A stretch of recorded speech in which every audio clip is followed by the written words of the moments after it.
What's up, guys? Ober here again. So the last time I made a YouTube video, it was on how to shoot lasers that Marth couldn't power shield. And in that video, I mentioned that the frame windows differ by at least one frame depending on if Marth digital shields or if they analog digital transition shield. And I think when I said that, a lot of people didn't really understand what I meant. Even enough that I got a message from Mewtwo King trying to ask me how to power shield better. And I tried to explain what ADT was for literally an hour and a half. And like, I even have the receipts for that. It was just him literally messaging me out of the blue. I am not, you know, a crazy melee person. I'm not really in this group, and I'm just trying to explain it to him. He makes me literally call NesModGod to fix his controller so he can do this technique, right? And then he like doesn't want to explain through voice chat, only through text. So I try to explain it to him, and he literally understands it so little that he says, "Now I know how people feel when I explain how I found my 2003 frame shit."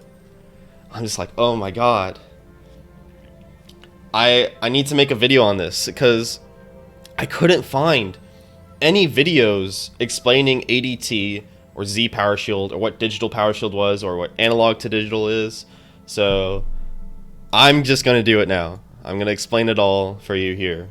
So I set up a few save states in 20XX. I have a Falco low lasering. And this is the laser height that you can see, right? If I try to digital power shield this while crouched, so I'm going to put Marth into the crouch animation, and I'm going to try to digital power shield it. So what I mean by that is I'm going to press my shield button all the way down.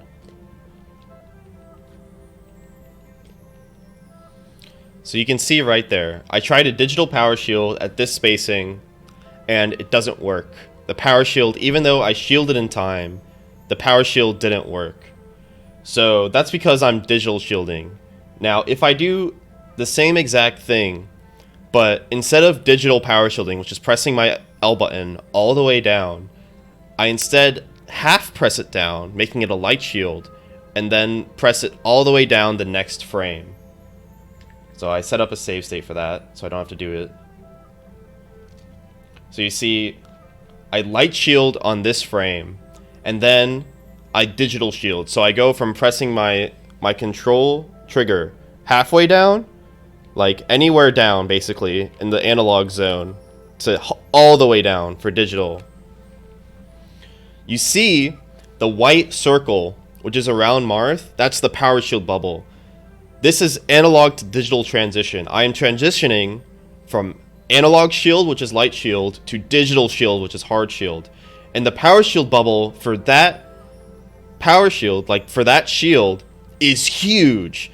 It is way bigger than just digital shielding. It is big enough that with a one frame window, right, because it's still a one frame window, it power shields Falco laser, even though I shot a very low laser, not the lowest laser, but still a very low laser, and Marth was crouching. So I get the power shield. So to do this yourself, right? Because you want to analog to digital transition if you're trying to power shield a projectile. So to do this yourself, you're just going to press your trigger slower than you normally would, because you want at least a single frame. You want the game to read a single frame of you pressing your control trigger down like halfway, and then the next frame for the game to read you pressing it down all the way. So where this misconception occurred, where everyone thinks you should digital shield all the time, is because in other scenarios that don't involve power shielding projectiles, analog to digital shield, like analog digital transition shield, is really, really bad. It is ridiculously bad. So to showcase this, I'm going to have these two, my player 3 and player 4, show this.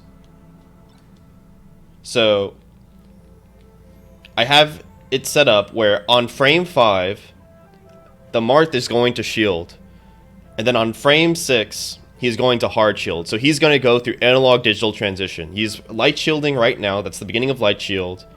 And the next shield, he's the next frame, he's going to hard shield. He gets shined. So analog to digital transition, switching from light shield to hard shield, has 2 frames of vulnerability where analog to digital transition happens. And for shielding normal attacks, that is terrible. It's absolutely terrible. So that's why you see people cutting their springs on their controller. Like I have my R is only digital. I can only digital shield with it. That's why you see people, when they plug in their controller, sometimes they hold the trigger all the way down. It's called trigger tricking. And so they only get digital power shield. So for attacks, you want to digital shield. But for power shielding projectiles, you should be trying to analog digital transition. Just because it's so much better. And then the last thing I want to go over, let's see if I can even do it. Because I can't do it in frame advance. But I'll try to just do it normally, is Z power shield. So Z power shield is by far the biggest power shield bubble you can get with your character. But it requires you to hold down A the whole time, and then to digital shield and hit Z on the exact same frame. So it's a lot harder than trying to power shield the other ways. But it rewards you with a bigger power shield bubble, which is great for power shielding projectiles, but it's awful for shielding attacks. So I'm going to try to do that.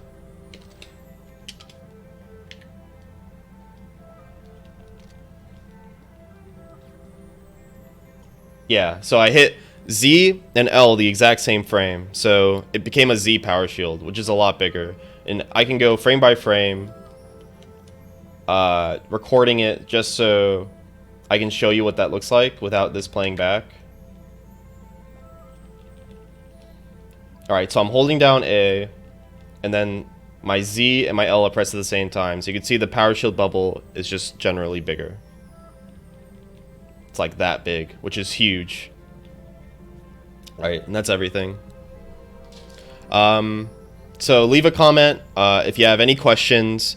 You can also join my Discord. I'm pretty active on it. You can ask me any questions in the general chat there, or if I'm streaming on Twitch, that's going to be all in the description.